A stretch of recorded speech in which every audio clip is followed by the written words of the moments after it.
Il n'y a pas qu'une raison à garder. Il y a aussi une maison à sauvegarder. Et la France a toujours feint d'ignorer que ce sont ces lumières qui font tout flamber. Non les choses, mais la substance des choses. Et elle n'a plus que les yeux pour pleurer en réalisant que sa sacro-sainte laïcité ne peut tout absorber.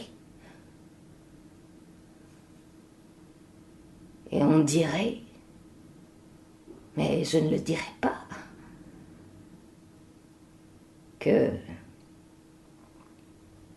la fille de joie a été punie pour avoir dressé un mur entre la foi et la loi, entre le fini et l'infini. Et Notre-Dame n'est pas son patrimoine, non, mais l'âme de son âme. Comme si Dieu, pour l'empêcher de périr, se rappelle à son souvenir en lui disant « Tu meurs si tu oublies que tu as un cœur sensible à ton Seigneur Dieu. » France, tu es avant tout et surtout catholique. Patrie pétrie par l'universel particulier. As-tu remarqué, France, que seul le sentiment de la transcendance est susceptible de rassembler tous tes enfants sans exception, enfin unis vers l'uni,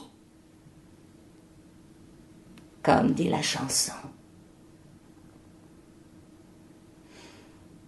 Comme quoi, toute politique est déficitaire lorsqu'elle refuse d'admettre qu'elle est héritière d'un trône, dépositaire d'une couronne, qui lui signifie que la voix de Dieu est la seule voie salutaire. Et il n'y a qu'une seule chose à retenir de ce sinistre incendie, c'est qu'on ne peut unir les hommes sans leur donner un avant-goût du paradis et un arrière-goût de l'enfer.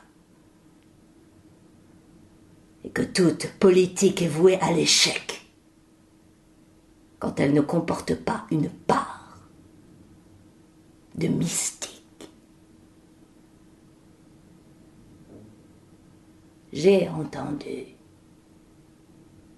un enfant, au moment où la cathédrale s'embrasait pour de vrai, lui dire, comme si elle était un être vivant, « Vas-y, vas-y, tiens bon, je t'en supplie. »